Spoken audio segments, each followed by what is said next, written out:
Ladies and gentlemen, my name is Bedomy and this is The Witcher, the first game in the Witcher game trilogy, and also the first game developed by CD Projekt Red. It's also the first game that the people of CD Projekt Red ever developed. Because up to this point, they never... Okay, that's kind of stupid to say. Until 2007, they never developed a game in their life. They didn't even know how to develop a game, but for what they did, this is a really big achievement. But let's not get ahead of ourselves. Let's take a look at the options menu, and as the game goes on, we'll discuss the game's development as well as some other aspects of the game as well. So first things first, the game options are, I'm not gonna say bare bones because we have separate sections with their own options. For example, the game options let you turn a lot of things on or off, such as autosaving, subtitles. You can also adjust the language of the subtitles and the voiceover work, the characters, which language they will use, and also you can choose which type of a camera do you want to use, the over-the-shoulder camera or more Diablo-esque bird's-eye view. Personally, I would recommend that you play over the shoulder because this game really has a nice environment and level of detail put into it, so viewing it from the closest possible distance is recommended. Excuse me. You can adjust the camera sensitivity and also turn the tutorials on or off, as well as some combat feedback and other floating information, which is basically the name tags of characters and herbs right above the said characters or items. It's really helpful when you're trying to look for something, but you cannot see it because of an obstacle. Next on the chopping block is the video options, which are separated into basic and advanced. The basic video options are simply the resolution, the gamma correction, and the option to turn full screen on or off. In the advanced section, however, you can adjust a lot of things, from the amount of detail, the general amount of detail, which will automatically put everything on a specific level, to custom level of detail, which lets you adjust the level of detail of the lighting, the texture quality, the anti-aliasing, the shadow quality, the amount of small animals in the world, the visibility range, and even the depth of field.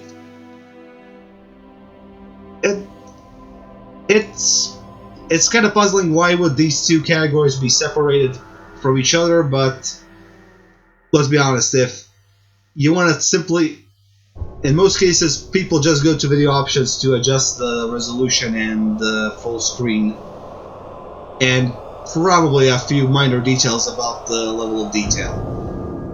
By separating them, it actually makes it easier for the player to actually locate what he wants. But it is confusing. Why is the advanced option not right next to the video options? You would think that it's more advanced options for the control options, which are very nicely done, honestly. Every action has a separate button you can remap to a specific, well, to two specific buttons, and every action has its own separate button, which is always good. And I already said this in the Batman Arkham Asylum game, and I'll say it again. If you make a game for multiple consoles, you can put in the effort to actually to make the PC port decent. It might cost you extra, but it will pay back for you in the long run. You won't have frustrating deaths for the players who use the mouse and keyboard, and they won't spend so much time on finding mods and just dropping the game after something goes because of a because of our wrong action, because two separate actions were mapped to the same key, and they accidentally backfired on the player. It really adds to the game's longevity, in my opinion. And finally, we have the sound options, which are pretty adjustable. You can turn everything to the lowest point, or turn it off or with a simple press of a button, or you can adjust everything to your own liking. Personally, I would recommend that you lower the bell music and music in general to 6 or 7. The music is very nice and memorable, and if you can purchase the original soundtrack, I would recommend that you purchase it, or just listen, or just find other methods. Let's put it like that. Listen to it on YouTube first if you're interested. The voice volume will be turned to the maximum, and special effects volume will also be turned to the maximum. The environment effects volume, you can keep it on free. It's not something you have to listen to constantly. It's just something that will add to the immersion into the game. So, with everything set up, let's take a look at The Witcher. The Witcher. There is no grandiose title for this one. And honestly, I'm glad because of this. It's a simple game based on a Swords and Sorcery series of novels by Andrzej I really don't know how to pronounce his name correctly, so I will not even try it. Just Google Witcher and see what the Witcher books and see how them, and try to pronounce the guy's name on your, or find a friend from Poland and just ask him how to pronounce it. And honestly, I'm not too keen on giving this guy a free publicity on this channel, because one, he acted a bit like a gentleman's sausage, to be honest. And oh, speaking of sausages, let's not look in that direction for a while. Okay, is it done? Okay, probably is. I mean, seriously, the guy... Looks like a brickmaker's village. The guy really hit the nail on the head with this book series, but since he was not a big fan of video games, he sold the rights to the game for fairly cheap to the developers. And once the games became really popular, he tried to sue them to get more money out of it, which is honestly, well, you can guess which type of a move this is. It's bad for his reputation, and people around him, and very ungrateful to the developers. The games actually made the books popular and brought them to the general audience. Yes, yeah. Okay, I'm not gonna even try it again. I apologize, but the books were popular in Europe, and pretty popular in Europe. And the games simply skyrocketed the books into bestsellers. So why would you actively... Well, I can understand if this is a publicity stunt, but why would you get on your audience's bad side? This I will never understand. Anyway, let's not talk about the books too much. Let's talk about the game itself. So, as you can see, the world of Witcher is kind of dated by today's standards. This is a modified version of the Aurora engine, which is a BioWare game engine, which was used for Neverwinter Nights, Knights of the Old Republic, and also the Jade Empire. It is showing its age in 2020, but in 2007 this was fairly impressive graphical engine. And for the amount of effort the developers put into this game, I really have to take off my hat and applaud them. Well, I will applaud them when I see them in person if I ever get the chance. I mean, just look at the bark on this tree and the moss. It's really, really well detailed. And sorry, I want to get closer to the tree so you can see it, but the camera kind of zooms into Gerald's head. Also, the water details are fairly nice. I mean, the water ripples as you move through it. I kind of wish you would get wet if you're. I kind of wish your pants or shoes were wet after you exited the water, but small details. And I really have to admit, the environments in this game are beautiful.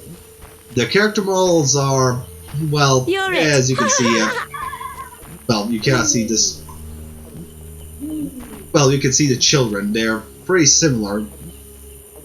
It's the same model, and they use the same name tags for them as well as same voice actors. So some corners were cut, and if you take a look at the villagers, you can see they all have the same faces, the different clothes, same faces, and you start to wonder if this is Alabama at some point.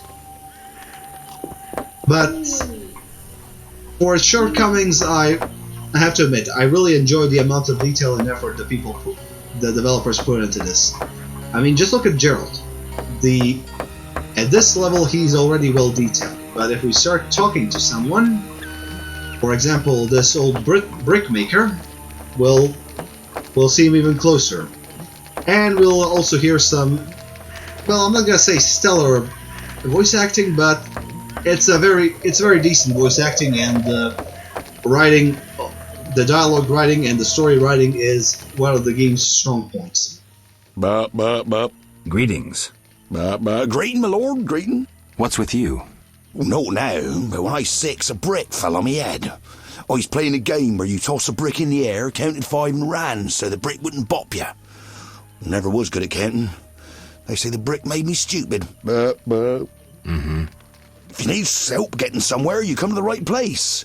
See, I never get lost. Then this must be my lucky day. Tell me about the swamp. The swamp's wide and deep, with mosquitoes up your arse. Oh, they've been stinging lately. Who lives here? Living here, we got druids, brickmakers, lumberjacks, monsters, and mosquitoes. Alright, I'm just gonna skip a bit because I don't know how long the dialogue would actually last. And I'm trying to keep this video under 30 minutes. So, if you wanted to listen to the dialogue, I would recommend that you just purchase the game and play it, because this is one of the better RPGs I played in my life. And the sad story is, I played this game since 2009, and I never managed to finish. I always started it, got to the middle or close to the end, and then something happened that forced me to either uninstall the game or start from scratch. So this time I really want to finish this one, and I apologize for not making videos faster, but this game really took a lot of my time. So while we're talking to this guy, let's ask him a bit more about the area we're in. Where will I find the druids? That's the furthest nook in the forest, with beautiful trees and wild beasts sitting with druids. That'll be straight southwest, but you need to pass the loggers or take another path. Hard to say what. Okay, I really love this guy. He just has a very good voice actor. He's purposely acting stupid, and that's really funny. But also, I love the amount of detail they put in the characters when they're close up. Well, when the camera is closer to them. I mean, yes, the villager is pretty simple looking, but when you take a look at Gerald, he is, well, more modern. So, as I said, some corners were cut, but the visual presentation and the voice acting really makes up for it. Granted, not every voice actor is the same, and some voice actors really just phone it in. But from what I heard, for every voice I heard, I really enjoyed listening to the characters. And talking to other characters also has a very unique gameplay well, it's not a unique gameplay feature, but it really helps the story. And it helps you in the game in the long run. How about monsters? We got Anything else? Okay, I'll just skip through the Farewell. dialogue so we can save up some time. But as we talk to other characters, we learn more about the world around us, and we also learn more about the area we're visiting, as well as the characters and monsters. So I only got here yesterday. I didn't explore the area at all. I just got here to earn some experience points, and that's about it. But by talking to the brickmaker, I learned about this area, and now it's shown on my map. And if I didn't know about monsters in the area, he would have, and if I asked him about them, I would probably get more clues or more lore bits into my bestiary. So you don't have and this is honestly important. By talking to characters, you get to learn about monsters, ingredients, and formulas you can use for potions and other useful items you will be using in the game. You can drink potions for example, to boost your fighting prowess or increase your magic capabilities. You can drink basic health potions, or you can simply use certain oils you can brew some oils that will increase the damage of your swords. And most of this you can actually unlock by simply talking to other characters or finding books and recipes that will unlock the new potions, as well as other options for you to other collectible options. Okay, that sounded retarded. Let's try this again. Well, as you learn more about monsters and plants in the area, you will learn more about the necessary ingredients you have to collect in order to brew potions and other trinkets. Not trinkets, other consumables. So the more you know about your monsters, the more ingredients you can gather. So for example, if I only knew that drowners were creatures of the night and that they're immune to bleeding, and this guy suddenly told me that he flashed them with his torch, and the drowners ran away or covered their eyes. That means I learned something. I learned that they are sensitive to lightning, to the light. Or no, actually, not in this case, a bad example since drowners are immune to blinding, but you get what I mean. The more you talk to people or simply read about something, you'll become more proficient at dealing with the said problem. You can get more useful ingredients from monsters. You can also learn about local herbs, and you can harvest them for your potions. And as you grow stronger, you can also concoct better potions and consumables that will help you on your way while fighting the said monsters. But brewing and collecting objects isn't the only thing in this game. There's also fighting, and Witcher has a rather distinct fighting style, as you can see. You cannot simply mash the buttons in order to destroy or kill something. You have to time your attacks properly and combine them into devastating combos. So once I finish my attack animation, I can attack my opponent again and perform a much stronger attack. And if I time everything correctly, I can simply stun lock my opponent into, well, not submission, but into death. I can kill him without even taking damage from the opponent. So for now, let's just explore the area, and well, you know what? Let's drink a few potions just to see what will happen. Just to see what happens if we drink something unknown. So the potion this is a potion I brewed on my own, and I just got blinded, and also poisoned a bit, which is bad. The more intoxicated you get, the worse your fighting prowess is. So if this bar was completely green, I would miss every single attack. Every single attack I throw, and I'd get killed by monsters rather easily. So you have to consider how many potions you're actually going to drink before you enter combat. Potions will grant you bonuses, but they will also intoxicate you. So it's a risk-reward system. But luckily, you also have greases and other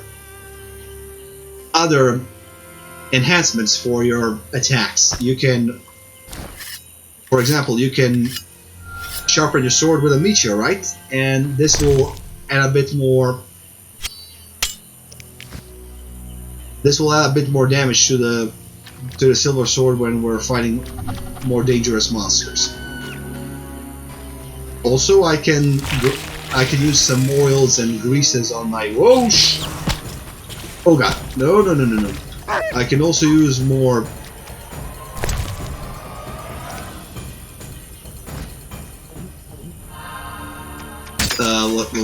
What's the word?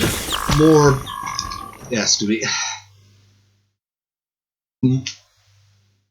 More potent potions, but I will get intoxicated even faster, but the bonuses will be greater. So as I said, it's a risk-reward system. And also, the risk-reward doesn't just come in the form of a potion. You also have to consider your opponents and how to fight them. As you can see, I have 3 separate styles for fighting monsters and people. I have the strong style, which is slower, which is the slowest of the 3, but does the most damage. The fast style, which is faster and does less damage, but in quick succession, it's pretty devastating. And also we have a group style, which is a fast attack, but with more sweeping motions and oriented towards fighting enemies. I can also utilize magic signs that will either stun opponents, set them on fire, or once I learn other signs, I can also put my opponents under my mental control, make them my mental slaves, and then force them to do what I want, which is shit. Which is basically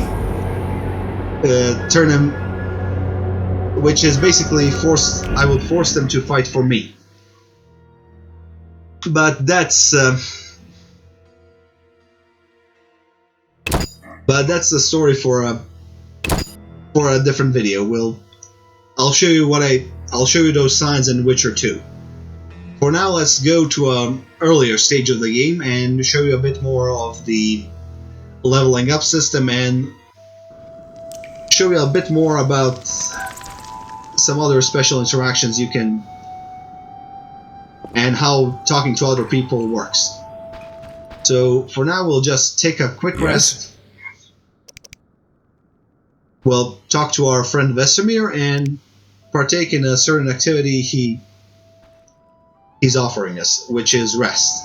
We can rest.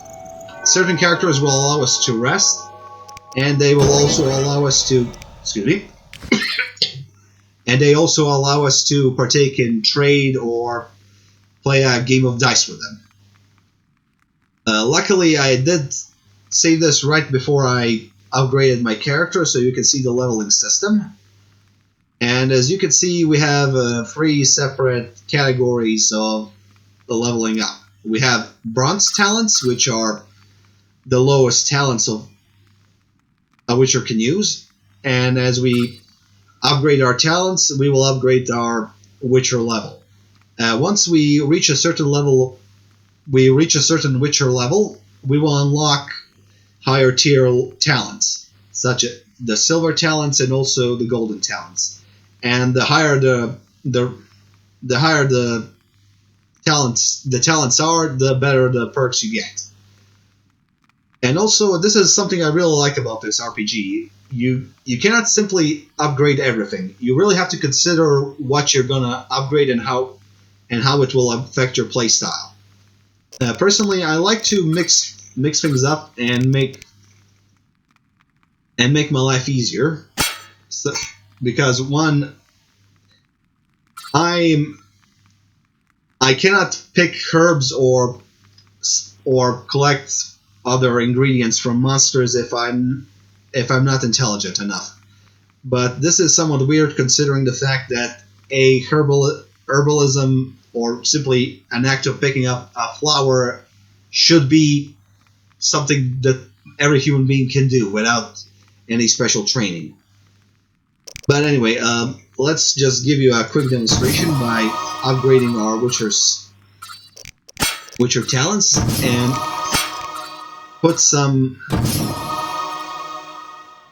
perks into our basics attributes.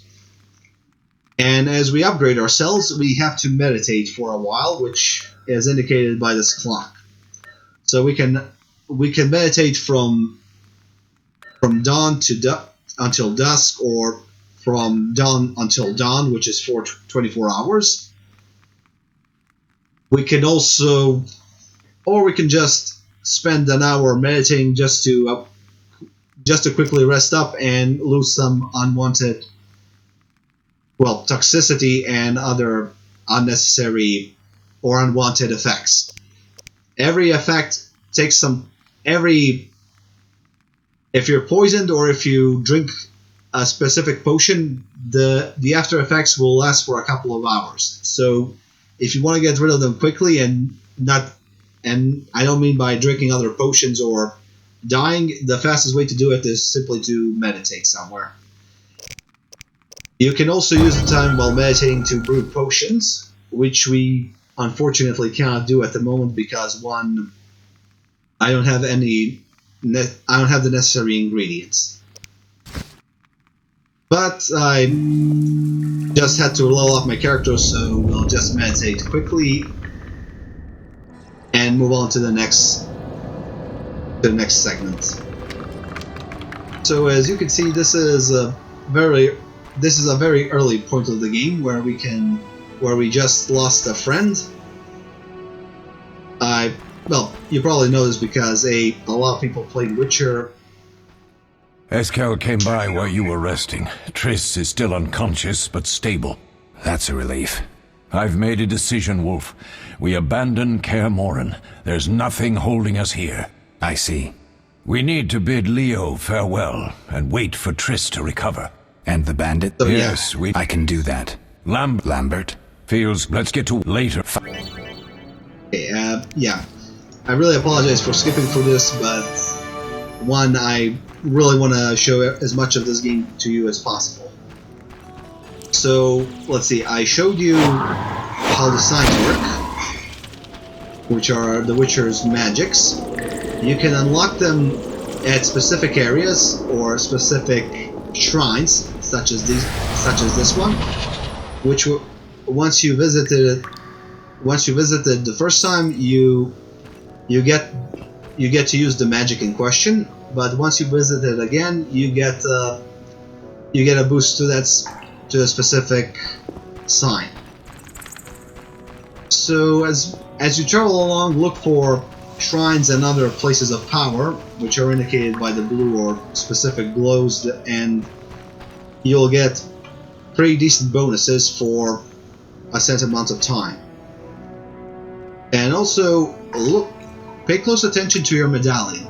You can adjust it to either work for detecting monsters or detecting magic. So it's a very interesting feature for a game. It turns the heads-up display red, so you know there's a magic source or there's a monster nearby. And it's a good way to indicate that the situation just turned from calm and explorative into a combat scenario. Second of all, I really like how much detail went into it. As you saw, as I turned around, the light simply jumped from. As you can see, the medallion simply really has a metallic feel to it because of the lighting. As I turn around, the light just glows over it, and you can see the finer details of the medallion. Anyway, as I was saying, the more you talk to other characters, the more you learn about Geralt, the said characters, and also you learn... Geralt, is something wrong? No time to talk. I need to make a potion for Triss. You should find a vial of white gull in the armory on the upper floor. Grab some calcium equum from the evening hall. Look for white stones in one of the chests. If you find any stragglers, finish them. We don't need prisoners. The stairs are through that door. I'd go, but Marigold lies unconscious by the fire. Where can I get some alcohol? There should be white gull in the crate in the armory on the room's full of... I'll find you. Right, we're not gonna talk too much because the conversations really take a lot of time in the game, and while I do want to show them to you because they're really well written and entertaining at times, I think you should actually enjoy the game on your own.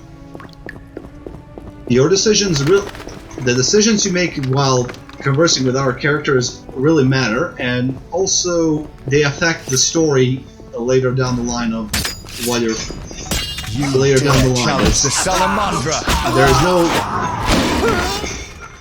There is no immediate after effect of.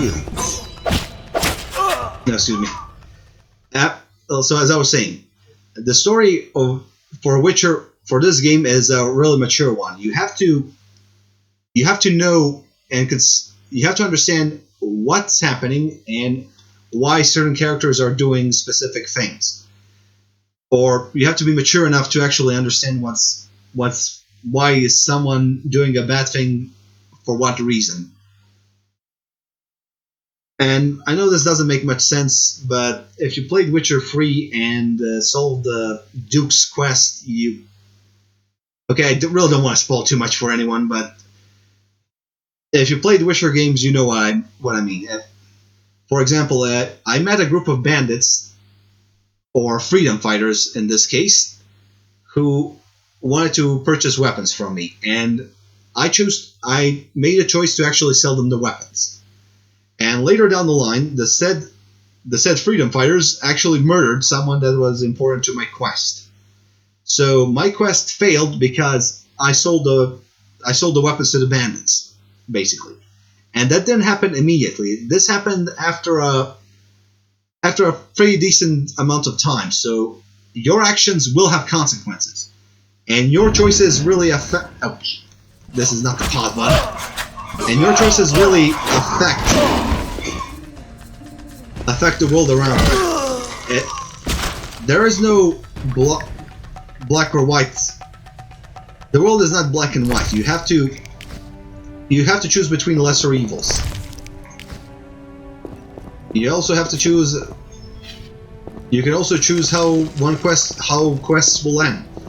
Will the person who contacted you for one quest survive, or will you finish the quest for the person that hired you, or will you actually continue, or will you just switch your alliance to someone who you were supposed to kill first? And as you can see, there is plenty of fighting in this game. But mostly I would recommend that you play this for the story bits, for conversations, and for the investigation. Just look at the... Assume for a second. Just look at the ingredients and formulae I just collected. Or maybe not. Okay, they're not here yet, but As I converse with other characters, I learn more about certain ingredients and also Mess with me and die. learn more about the world around me. And knowing how to recognize your opponents will also help you finish your fights faster. So this is a big guy, so I'll probably benefit more from using my strong style to kill him off. And there's plenty of tutorials, so let's just skip to something else. So let's go back to the swamp and finish off the video here, actually.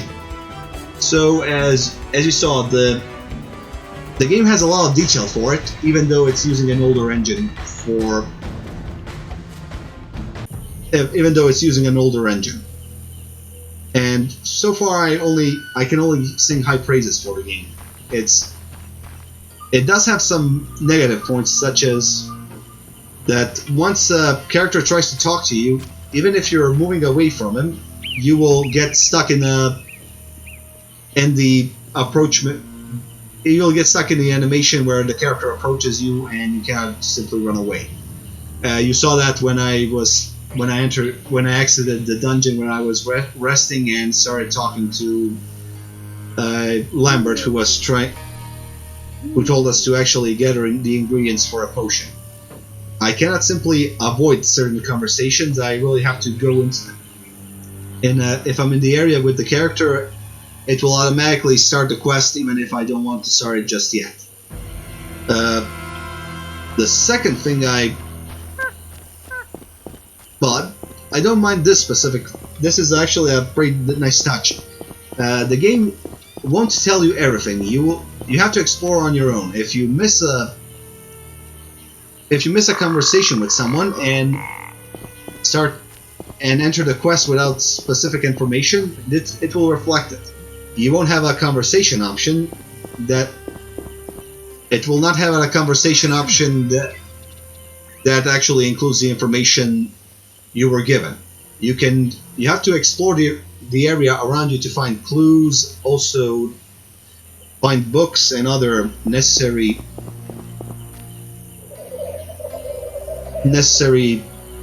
know-how in order to survive. So there is a very distinct learning curve. It's not an easy game to pick up and play. You really have to explore and consider your options. And consider the consequences of your actions. Second thing I kind of mind is, as I already said, too many similar character models and not enough voice actors. The important characters are well modeled and well voice acted, so I am turning a blind eye a bit on the game. But there are some other problems with this, as you can see, most of these characters are highlighted in green, but most of them are not as important to the story as the named characters or characters with distinct names. And most of these characters without any specific story, any significance to the story, are usually highlighted in blue. They can occasionally be quest givers, but the game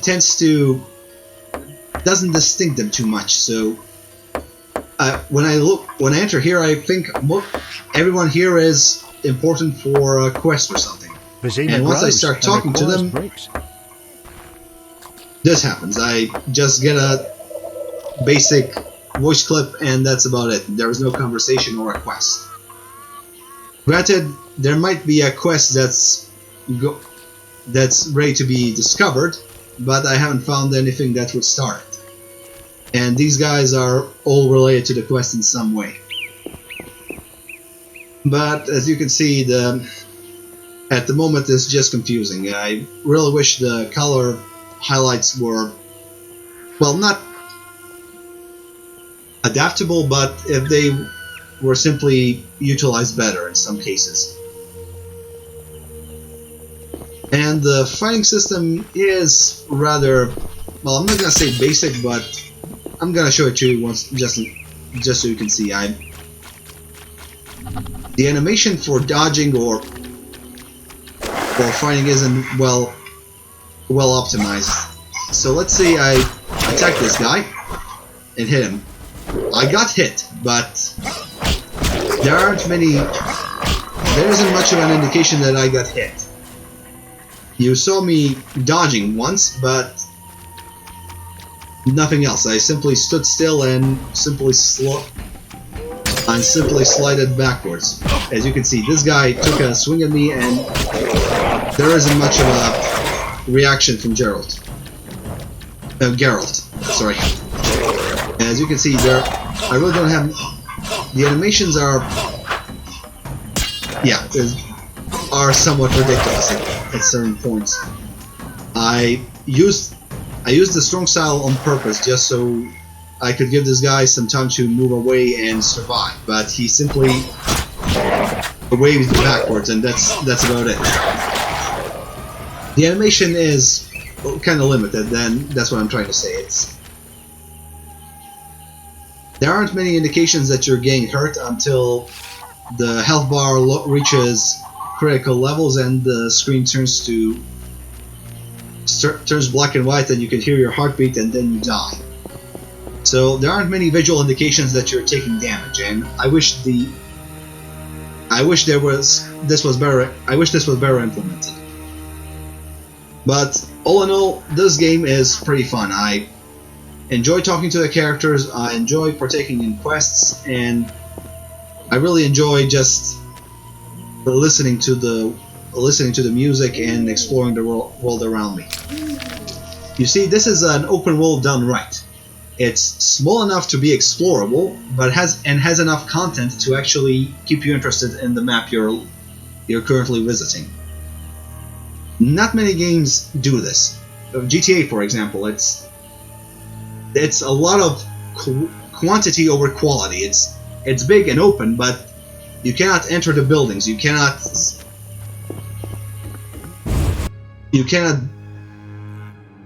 simply walk a couple of feet around, and you cannot simply walk around and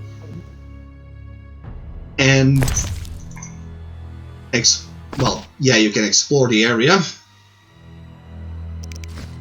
You cannot enter every house you wish. This game allows you to do this. You can simply waltz into someone's house, rob him blind, and then sell him. Well, not sell him specifically, but sell someone else all of his property, and right in the middle of this village, and nobody will bat an eye. So yeah, the AI is not very responsive to certain actions you take, but for what it's worth, you're basically God among men in this game. Granted, you get treated like dirt because you're a mutant, and most human beings are racist in this game. But at the very least, you can shut them up very quickly. So this is The Witcher. It's a very, very enjoyable game that I highly recommend that you purchase, or at the very least take a look at on someone's Let's Play channel. And I hope to finish it. I really hope I can finish it in this playthrough, at least personally, privately. I'm not gonna do a Let's Play of this because the game has multiple storylines, and one playthrough would not do it justice. So I'm running out of things to say, so I'm just gonna end it here. If you can, wait for the game to go on sale and purchase it then. I highly recommend that you purchase the Game of the Year edition. It has some quality. Well, this is the Game of the Year edition. It has a better visual It has a visual update, if I remember. It's been a long time since I played the original game, so I somewhat forgot. I'm mostly playing the Game of the Year edition. So if you can, purchase the Game of the Year edition when it's on sale and enjoy yourself. The story's mature, and it really earns the mature rating. The game really earns its mature rating for a reason. So don't play it. Don't let you can let children watch it partially, Okay, don't let children watch it. It has some adult scenes, so I'm not very comfortable by letting children watch this. Anyway, this is The Witcher. I hope you enjoyed the video. My name is Bedomy, and good night.